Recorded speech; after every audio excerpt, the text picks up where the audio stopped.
we're here today. Welcome back to the Gravity Podcast with my friend Lisa Ingram. Lisa, thanks for joining us. Thanks, Brett. It's great to be here. Well, I want to follow our format and start from the very beginning and give the audience a chance to hear maybe a side of you that they don't know. But you're obviously active in the community, hold a high-level position at an important, long-standing company here in Columbus. But let's hear kind of the beginning. Tell us a little bit about kind of your early family dynamics, just kind of what you were like as a child. Love to kind of start to hear a little bit more about your early life.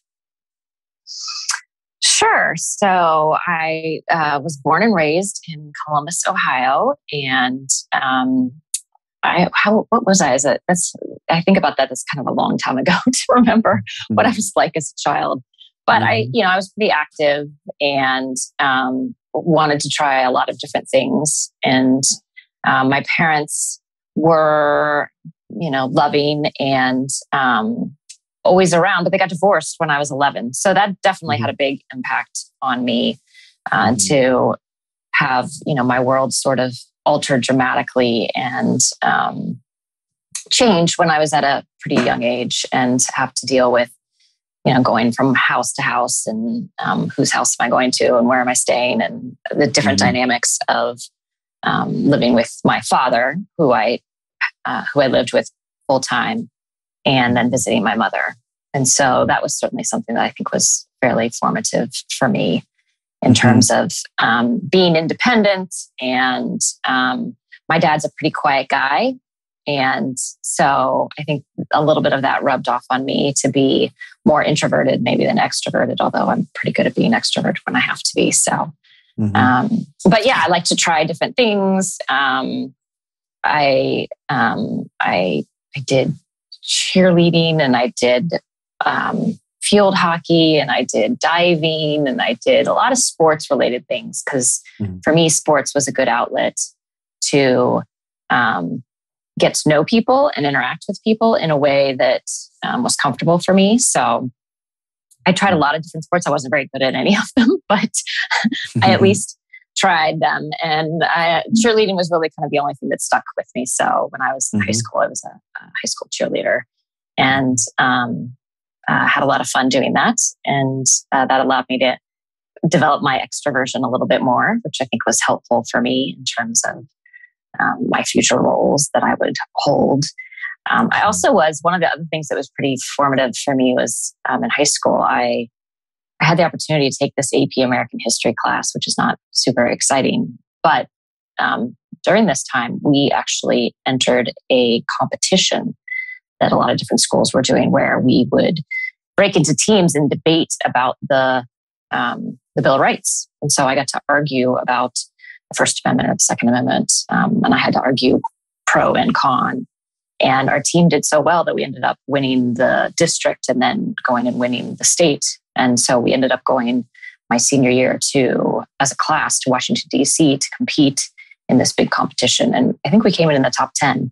So that was really, really cool and gave me an opportunity to figure out that I liked arguing and debating. And so I thought I was going to be a lawyer for a long time. But when I got to college, I realized that I was much better at math than writing. And so lawyers do a lot of writing. And so I switched gears and went into business. But I actually did think about getting a law degree for a long time. So. Well, let me hop in there and just kind of go back. The first thing that you said was the big kind of impactful experience was your parents' divorce. And I think we're similar in age. And my parents were divorced when I was 10. And, I think that today it's become so much more common. And for better or worse, it's a lot more kind of figured out. There's a lot more kind of structure to it and almost normalcy to the experience of getting divorced or having parents that are getting divorced. Not to say that it's easy on young kids, but I think my recollection of that time was that it was quite traumatic, and not even, really knowing it at the time, knowing what that meant, but it was uncommon. I wasn't like all my friends' parents were divorced. There was definitely the kind of push-pull for holidays or, whatever else. Not having one of your, biological parents. In my case, my mother remarried and we had a full household. But, there was definitely something very impactful about that. And I've kind of learned and seen, even more so, I think for people in our generation that really can have a pretty significant impact on a child at that age. And so, I don't know, maybe if you want to just kind of get in there a little bit more with me and kind of talk a little bit about it. I know you do a lot of work with kids today. And I don't know how much of, your childhood experience has kind of shaped that work or really shaped you, during those, young formative years.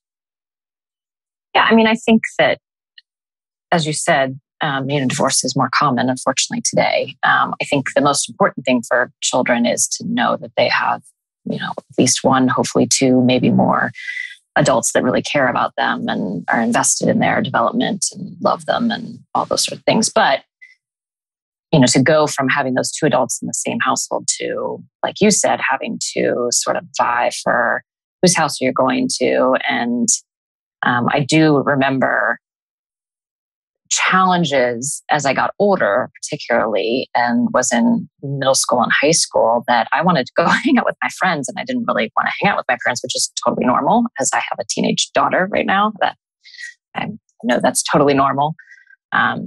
But that created even more challenges because my mom had only a certain amount of time, and so she really wanted us to spend it with her. And being a child who was trying to balance the love of their mother, but also wanting to hang out with their friends. I think when your parents are together, you don't have, there wasn't that much of a pull of guilt. And so I felt a lot of guilt for upsetting my mom or frustrating my dad and trying to be with my friends. And I think that was a little bit more pronounced because I was living out of two separate households. And so I think that as we get older, we have a better sense of empathy and understanding for how other people might feel because we've had more time maybe to walk in somebody else's shoes.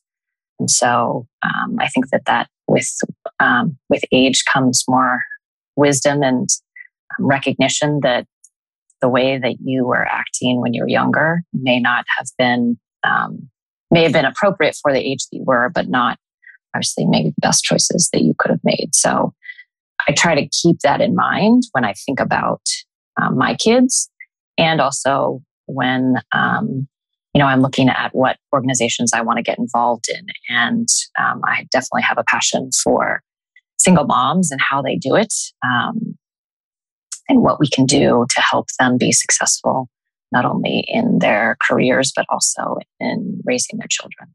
Mm-hmm. And so I try to spend as much time as I can doing that. But honestly, with 4 kids of my own, and right now the age of my kids, I haven't been spending as much time in my community work as I hope to in the future. Mm-hmm. And that's saying a lot, because your not much time is probably more than most people by a lot. So we can come back to that. I am kind of curious, and really part of the point of the podcast is to connect these dots. And I do believe that our lives can give us this embodied experience that has us really want to do something with it. And usually, you get to a certain point, hopefully, where you want to do something with it for other people, which I know you agree with. So tell me, you're the cheerleader. That's the thing that sticks of all these sporting, and I don't want to, put words in your mouth, but it seems like, probably also an important thing to kind of have in you as you lead an organization like you lead today. Tell me a little bit about kind of what was it about cheer? What was it that kind of had you excited about that? How do you see that being connected to just who you naturally are? Sure. So, it's funny because there are some people that might make fun of cheerleading and say it's not really a sport. I would completely disagree and tell you that, if you were a cheerleader, you absolutely know that it is hard work and it is a sport and it is something that physically challenges you, but also more than other sports is you have to actually engage the audience. That is your role, is to try and engage the audience. And that is a skill that is hard to do. And it is something that requires you to be on and to be energetic and motivating, and a lot of different skills that actually many leaders use in our organizations today. So as a CEO or any leader, you have to figure out how to motivate your team. How do you get them excited about what you're about to accomplish? How do you get them, how do you help them overcome adversity when, the team is down, a touchdown or two? And how do you motivate them to stay in the game, to continue to cheer on the team, to continue to think good thoughts and move forward in situations that might be more challenging or that might look like the game is over when it's not really over. And so I think that a lot of those skills, in addition to just the actual skill of, projecting your voice, standing up straight, being able to carry your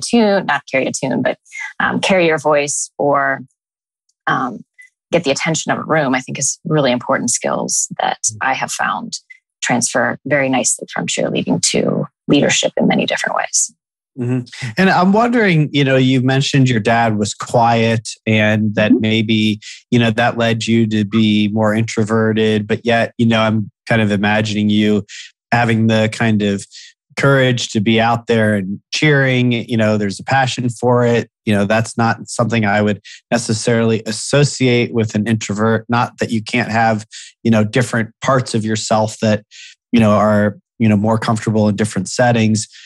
But I'm just wondering, how much of that, being an introvert, do you think is really kind of naturally you, or was affected by the environment that you were in? And kind of how have you kind of landed as an adult, in kind of, finding yourself as either more introverted or extroverted or both? Yeah. So, I've taken the Myers-Briggs and I used to be extroverted, but as I've gotten older, my E and my I have always been very close, but my I is more strong. Because when you think about, where do you get your energy from? A lot of my energy comes from when I'm doing a long run and I'm just thinking, and I'm really focused more on what's going on in my head and what can help motivate me versus going out and getting a lot of external motivation. And so that has been something that I think has evolved, as I think everybody does. I think, from a leadership standpoint, understanding where you are and what your strengths are and where your energy comes from is really important. It provides a lot of good self-awareness. It allows you to figure out what your strengths are, what your areas of opportunity might be, how you can surround yourself with people who might have different strengths than you do. But I do think that can change over time. And, whether that's age or whether that's situational, I'm not an expert on that. But I do think that having a good understanding of where your energy comes from and what you find joy in and what you get recharged from is really important so that you can tap into that when you need it appropriately. Mm-hmm. Yeah. Tell me a little bit about what it was like. You have a business that's a family business that's, what are you third generation or fourth? I'm fourth generation. You're fourth generation. There's not many businesses, maybe in the world, definitely not in Columbus, that can say there's a fourth generation. And so you grew up in this family business. I mean, this business has been in your life your whole life. My mother grew up in a family where her father was a Pepsi Cola distributor. And for some reason, I'm like thinking of that as I think about maybe what it was like to be in a kind of a family business like yours. I don't know if there's a correlation there or not, but I'm just wondering, in her case, it was like really fun. It was like a lot of like fun stuff that was always happening around this, kind of beverage business. And maybe that's why I'm seeing some connection there. But I'm wondering, like, what was it like? What did you know about kind of the role of the business and your family and the community? What was happening, from an early age? When did that start to become part of your awareness, or was it always that way? And what was it like? So I talked about my dad being pretty quiet. So he was pretty quiet on all fronts. So while I knew he was the president of White Castle, we didn't have a lot of interaction as kids with the business.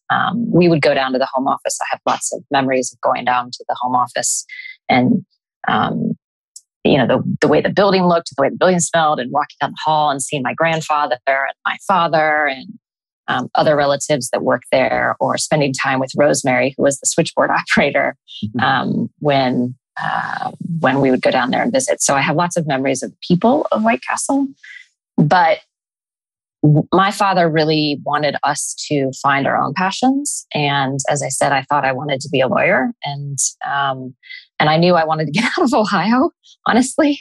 And so I was really set on just doing my own thing. And I left Columbus and went to Dallas, and went to SMU and studied business in marketing and finance. And then I got a job in the computer industry after that, and worked in the computer industry for a while. And I really wanted to do that because I wanted to prove more to myself than anybody else that I could get my own job, that I didn't need my family or my family business to prove that I could be successful and I could live on my own and survive. And that was really, really important to me. I think that's part of the independence of being, a divorced kid and a latchkey kid, and just really wanting to make sure that I, for my own edification, really knew that I had value and I could make it on my own. And so I worked in the computer industry. Actually, in college, I worked for John Glenn. So I did a lot of different things to really sort of figure out what my passion was. I did really like business, though. And as I said, I thought I wanted to be a lawyer, and I entertained that for a little bit too, but really ended up landing on business and strategy and how companies think about branding and marketing and strategy. And so that's really where my focus was. So I worked in the computer industry for about 5 years. And then an opportunity came up at White Castle that was the same job that I was doing in Dallas. And the company that I worked for in Dallas actually started out being a private company, and it ended up going public. And I got to see that transition, which was really interesting for me in my early 20s to see how that changed the culture of the company. And I didn't really like it as much after it went public as I did when it was private. And so I was thinking about leaving anyway, and decided that I should figure out whether I wanted to be in the family business. So I came back and to the marketing manager job, similar to the job I was doing in Dallas, and did that for a couple of years, and then still wasn't really sure that's what I wanted to do. And so I left and got my MBA at Ohio State, and in operations and consulting. And I worked for Hewlett Packard during my internship in Boise, Idaho. So I got to live in Boise for the summer, which was fabulous. And I thought that I still wasn't sure. I had several offers from consulting firms to go and do that. But when I sat down with my dad to sort of go through all my offers, we talked about me coming back to White Castle in operations, which is the heart and soul of the business. It's really where all the energy is. And I was in marketing, so I got to see that from the outside, but I didn't really have a chance to be in the heart of the business. And so that intrigued me. And so I came back, and I've been back 21 years. It's been a great move for me and allowed me really to see all the love of not only our team members, but our customers for, a brand that was started by my great-grandfather in 1921 with 5 stools and $700 from the bank. To see it grow into a brand that's throughout the Midwest with our stores and throughout the country with our products in grocery stores is really just something that I'm really, really honored to be a part of and be leading. And as you said, many businesses never make it to the fourth generation. I think only about 3% of family businesses make it to a fourth generation. And this year we actually turned 100, which is another major milestone. And so to be leading that kind of company through the fourth generation and hopefully into a fifth generation and to lead them through a 100th year birthday is really a lot of fun and something that I'm really proud of. Yeah, it's amazing, really. And I want to kind of go back and just unpack that because, I also worked in a family business for some time and, then went out on my own and had experience prior to working in family business. And, the dynamic, I think a lot of the reason that businesses don't make it to fourth generation is because the family dynamic can be very difficult. In fact, sometimes it can tear families apart. Forget about the business. It can really be a challenge. And, I think that, there's a lot of people like you who have that sense of wanting to really have proven to somebody, in your case, to yourself, which I think is probably the most important person to be proving something to. Sometimes it's unconscious, still trying to prove to a parent or to society or whatever, right? In my case, it was probably all of those things. But you had this desire to really prove to yourself that you could do it somewhere else. You could stand on your own 2 feet. And I wonder, just kind of in hindsight, how important that was for you. Was it what you thought it was? Would you say, advise somebody in the future that you think it is really important to have some experience outside of the family business to really prove to yourself, to have that confidence that you could do it another way? Or do you think that it's overrated and that, just get in and start to learn it as soon as possible and embrace that you have a family business that you could go? I could see, either way. And I'm just curious, what your experience is now that you've gone through it. Sure. So we actually have talked about this as a family. And we actually have, we created, about 10 or 15 years ago, a family employment policy that states that you will work outside of the family business for at least 5 years. And the reason that we feel that that is so important is because just from my own personal experience, when I came to the family business, I was coming here knowing that I could go get a job someplace else, that I had the opportunity to make a living doing something else. But I wanted to be at White Castle because it's a great place to work, which we just got certified as a great place to work this year, which we're really excited about. And I wanted to make a difference. And that really, I think, is the critical point for family businesses, is not looking at it as a expectation that you go into the family business or that that's the only path that you can take. Because family businesses should be, about the business first, because it's not just the family. You also have many other team members. So we have 10,000 team members that rely on White Castle to make the right decisions for themselves and their families and provide them opportunities to have a job and grow and hopefully have a career, which we're really proud that we have so many team members that have worked for us for 25, 30, even 40 years.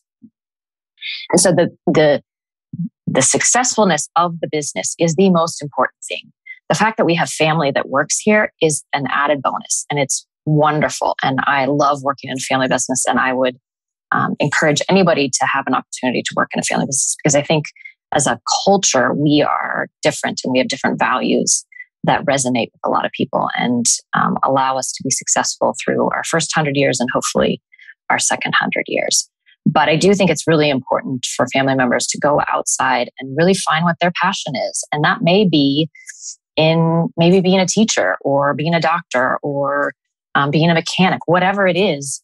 You spend so much time at work, you really want to enjoy it. And if you're at a family business just because it's your family business, but you don't love it, you're going to be miserable and you're not going to be a value to the family business and all the team members that rely on the family business for their livelihood.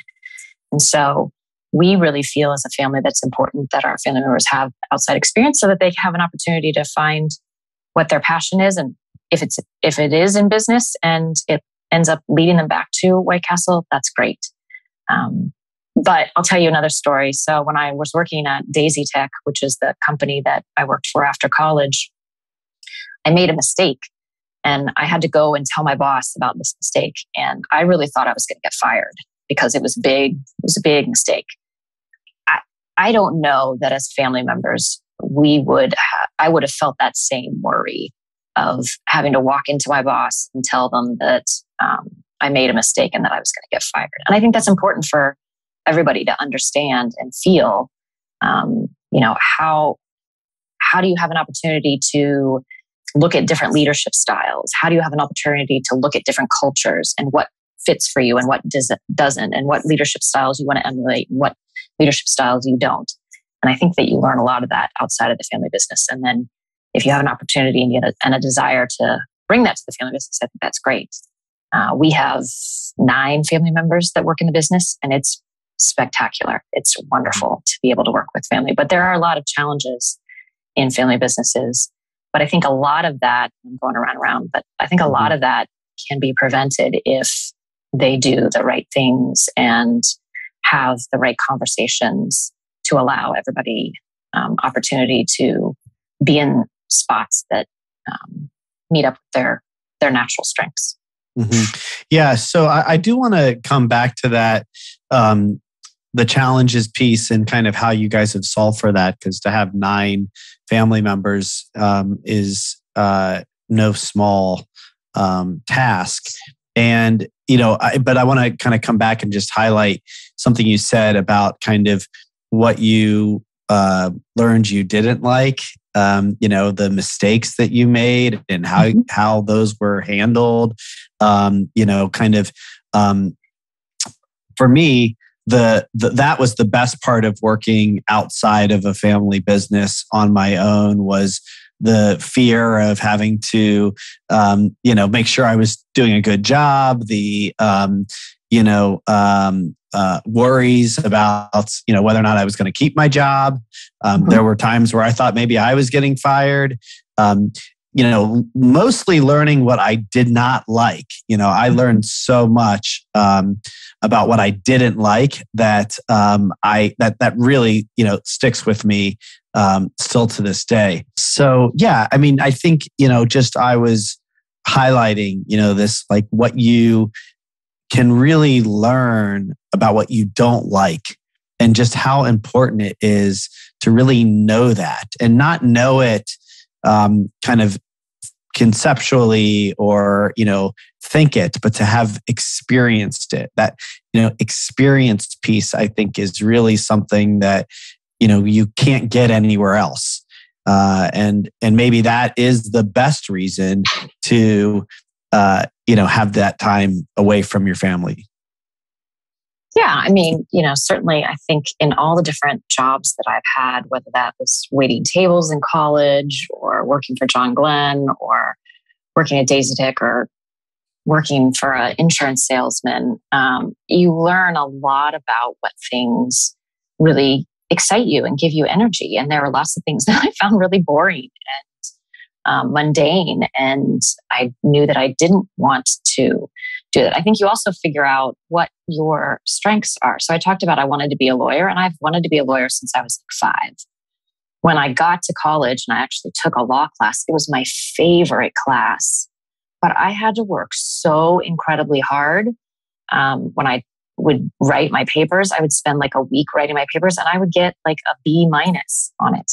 And so that was really frustrating to me versus when I would take my marketing classes or my finance classes. I still had to work hard, but I got better grades and I got grades that I was proud of. And so it's not only trying stuff and figuring out what you do and what you don't like, but also recognizing what you're naturally better at and what you're not, and hopefully steering you in a direction where you're going to spend more time doing the things that you're naturally better at than the things that you're not. And so a lot of that, I think, is important. And you get experiences from all of that through school and through different jobs that my daughter just got a job working at a restaurant, and I say everybody should work in hospitality because you learn a whole bunch of different skills on multitasking, customer service, being on your feet all day, all of those types of things. And you can take those skills and you can take them into any job anywhere.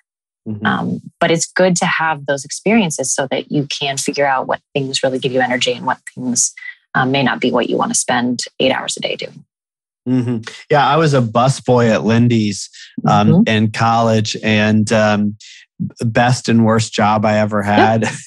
For that reason, I agree with you. I think manual labor and service industry, hospitality. I just never look at anybody in that field the same after and I was always taught to be respectful and appreciative and kind, but when you do the job again, the experience of carrying that tray, right. And having people be shitty to you, and I had a boss that was mentally unstable, and I ate such profound learning by being out there in the field and really seeing what that's like through somebody else's eyes. One of the things, so just to hit another point on that. So one of the things that we actually do at White Castle is May is National Hamburger Month. We actually have everybody in the home office go out and work in a castle or in a plant for that exact reason, so that they all have an appreciation for how hard our frontline team members work. And that is something that there should be more of. When we opened our castle in Orlando in May of this year, I was out on the grill for hours and hours and hours making hamburgers. And my dad came for the opening too, and he was out there boxing. And my stepmom, Marcy, she was out in the drive-thru. My husband was out in the drive-thru interacting with customers. And so, putting yourself in the frontline environment is really, really important, because those jobs are so critically important to the organization, in any organization. And to show the kind of appreciation and respect to those positions, I think is really, really critical for any leader. And so I totally agree with you on your point. Mm-hmm. Okay, so tell me, and we can kind of move past the family business thing, but I am curious, and I do think it's really an important part of your life and your family's generational, this business. I mean, it's incredible, really. I think it's a phenomenal success story that you've had generations for, and I don't know how many family members over 4 generations have worked for the company. If there's 9 there now, I mean, it's a lot, right? I mean, it's a big number. And you've been there, did you say 21 years? 21 years, yeah. But I split service. So 21 years this time. Okay. And so you have been in your current role for how long? I have been president since 2013 and CEO since 2016 and chair since 2021. So okay. So you've been in your kind of, role or at this kind of senior level for a number of years. Mm-hmm. And I'm wondering, maybe it's just because I just got done watching Succession in quarantine. But I've heard that's very good. I haven't watched it, but I've heard it's good. It's entertaining. They're not really. They're like the opposite of what I'm imagining your family to be. Right, pretty dysfunctional. I heard it's like Dynasty. Yes, they're not exactly wonderful people, but it's fun to watch. But I'm wondering, it can't be all easy. You said challenges.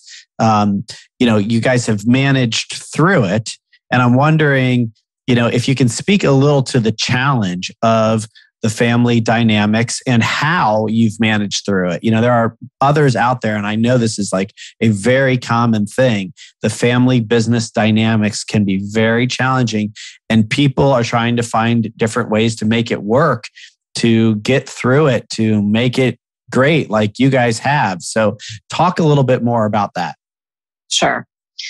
So I think that one of the most important things for our success is that we have tried to be as open and transparent as possible. And that's really hard to do in family businesses. But we have had a third-party advisor, family business advisor, help us, which I think has been really, really critical. So we every year have a family meeting where we bring all the family together and we talk about the business and we talk about the family and we talk about anything else that we want to share.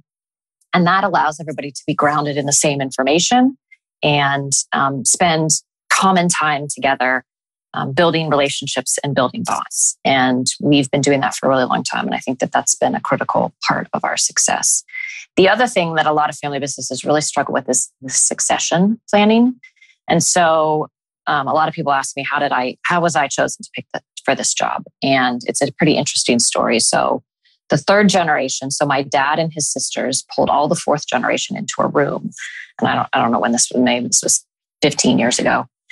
And said, whoever has an interest in being considered for president, we would like to know, and we're going to put you through a process. And so there were three of us that raised our hands, myself and my two male cousins who had actually been in the business longer than me. And the three of us went through a 360 process. So we had 360 feedback from people in the company, the family, etc. And the three of us processed that with our family business advisor, talked about what things we were going to work on, what things we were good at. And the three of us sat down in a room and really hashed out why we thought each of us should be in whatever role we aspired to. And even though all three of us wanted to be president, we collectively decided that my skill set, focusing on strategy, branding, being the face of the company, was a better fit for my skill set. My other cousin, who was a teacher, is now our chief people officer, and he's really good at he's so good at culture, and in ways that I am not at all good at culture. And so he is in a spot that is perfect for his skill set. My other cousin grew up in construction, and he is now our chief manufacturing officer. And again, really fits his skill set and is a tremendous value to the organization. By the three of us collectively sort of hashing it out and talking amongst ourselves, we were able to come up with a plan to present to the third generation that I should be president and that they should be in their roles. And they are an integral part of my team. They're on my executive team, so they're still involved in the major decisions that the company makes. But ultimately, if I have to make the decision, but at least they're at the table. And so creating a dynamic where the family feels like they're in roles that really go to their strengths, but also in a way that they can give input to the major decisions of the company, I think has helped make us successful. A lot of people ask about our board as well. So we actually have a board of directors that's a fiduciary board. We have 4 independent directors and 2 family members, myself and another family member who represents the family on the board. And that seat has always been a family seat and will always be a family seat. But most of our directors are independent directors from the company. They're local business leaders that are amazing people and really provide a great set of ears and experiences to our board and our executive team as we think about different challenges that the company may face. And so running the business, like a true business, I think has helped us be successful in creating an environment where the family members come here because they add tremendous value and they're not just here to collect a paycheck, which sometimes can be the case in family businesses. Mm-hmm. Okay, that's great. And I'm just curious before we move on, have you, and you're probably too young to be seriously thinking about this, but how will you do the same thing for the next generation? Is that kind of how this is now baked into the business? Yeah. So our 5th generation, there's like 25 of them, and they range in age from 7 to 30, I think. And so we do several things with 5th generation. So at the family meeting, the 5th generation is there and they have their own separate programming. If they're old enough, they will sit in the family meeting. So they'll hear about the business and what's going on and hear presentations from the management team, et cetera, get to ask questions, et cetera, et cetera. And they also have their own advisor that will talk to them about what the importance of being an owner and what does that mean and how should they think about that, all of those different types of things.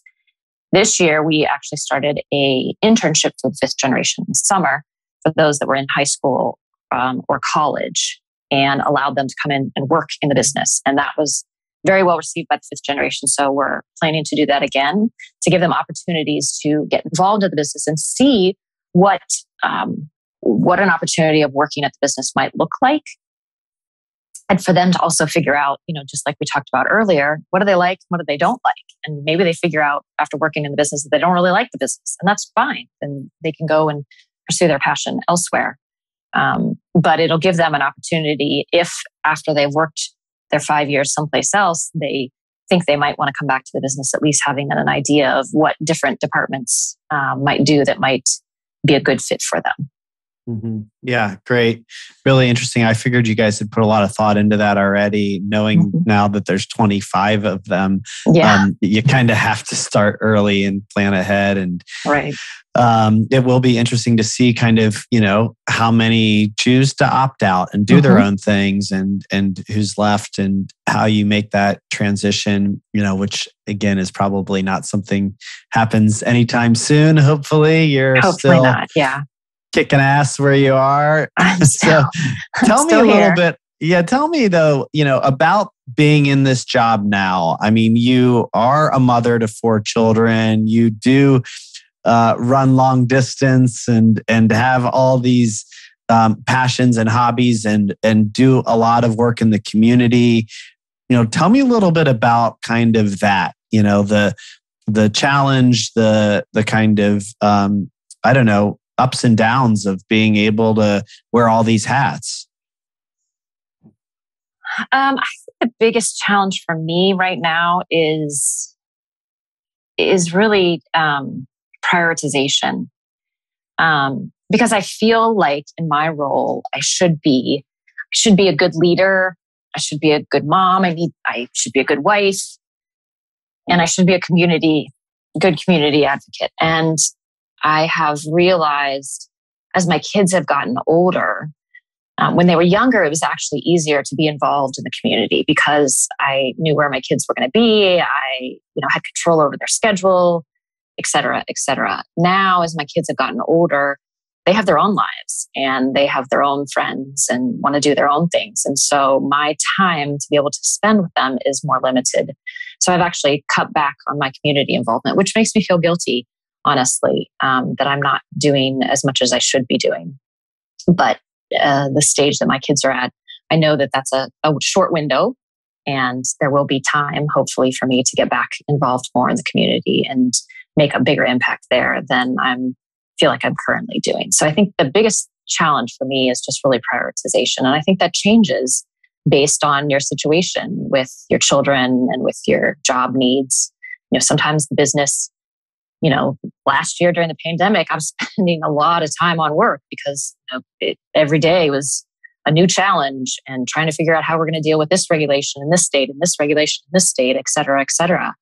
And so you kind of just have to ebb and flow between those different big rocks that people talk about and making sure that you have very clear prioritization in your own mind of what are the most important things to you. And, my family is a number one priority, followed very closely by my business, followed very closely by my health. And I want to spend as much time as I can staying active so that I can continue to do the things that I love to do. At some point, hopefully, when I'm able to retire, I still want to be able to run. I still want to be able to bike and hike and play tennis and all of those things. So it's important to me for my sanity now to stay in shape, but also for my long-term ability to be able to enjoy my life at some point when I'm able to retire. Yeah, I know we both have had some experience with Chet Scott and Built to Lead. And, Chet had kind of early on instilled the definition of balance that he subscribes to, which is not being kind of all perfectly parsed out, but to just not stay too far in one direction for too long. And so sometimes it requires you to be a little more in on your work or a little more in on your family, or, there will be a time to be more in on the community.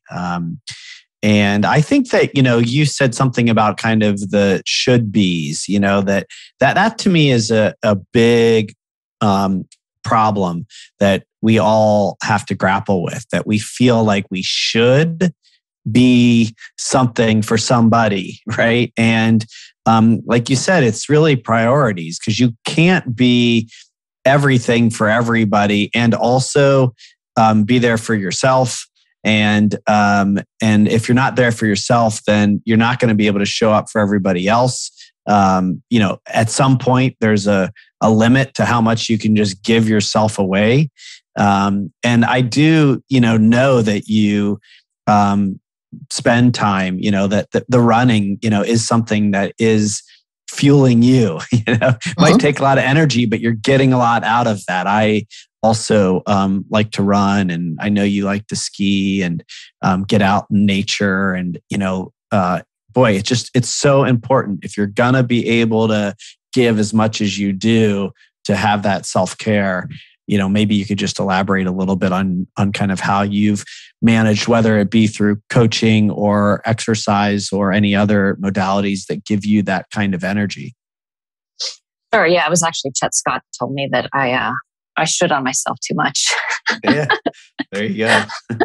So I definitely remember that from him. So yeah, I think everybody needs to find what helps give them their peace and their inner strength. And for me, exercise is definitely the most important thing for me. So running or cycling have been a big part of my focus. And it has really helped me make sure that I am level-headed and grounded and able to face the day. I think getting enough sleep is another big thing for me. And that's been something that I focus on and have been more challenged with probably recently as my kids get older and want to stay up later and waiting up for them, et cetera, et cetera. But, it's, again, I think self-awareness is the most important thing. Understanding what you need physically, what you need mentally, what you need emotionally, all of those,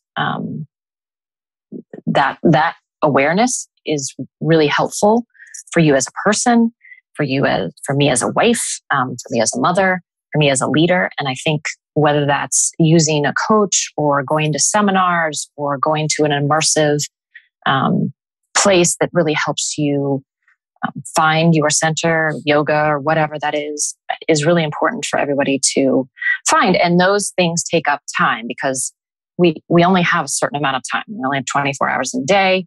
And so you have to decide what is more important, and everybody has to make those different choices. So for me, the community, and I would say friendships, like I have good female friends, but I don't spend a lot of time with them right now. I'm looking forward to, the day when I have more energy and more time to spend with them. Fortunately, they know me and love me for who I am and know that the stage in my life that I'm at. And so I have no worries that they won't be there when I have more time. So, I think picking the right spouse, picking the right friend group, and really surrounding yourself with people who appreciate you for who you are, all of the great things about you and all of the warts about you, and making you always being there to lift you up when you need it, whether that's your friends, your family, or a coach, or somebody that is just spiritual leader, whatever. Well said. Well, Lisa, thank you. This has been great. Give you a chance for kind of any final thoughts, anything that you want to share with the audience, anything that's kind of important to you, or anything else that just comes to mind. Yeah, I guess I would just reiterate the last point about sort of understanding who you are and being comfortable with who you are. Chet said I shouldn't should on myself. I also believe, especially for women, we have the challenges of always thinking that we need to be there for everybody else. And we need to make sure that we're taking care of ourselves first, because, the whole airline thing about, put your own mask on first before helping others.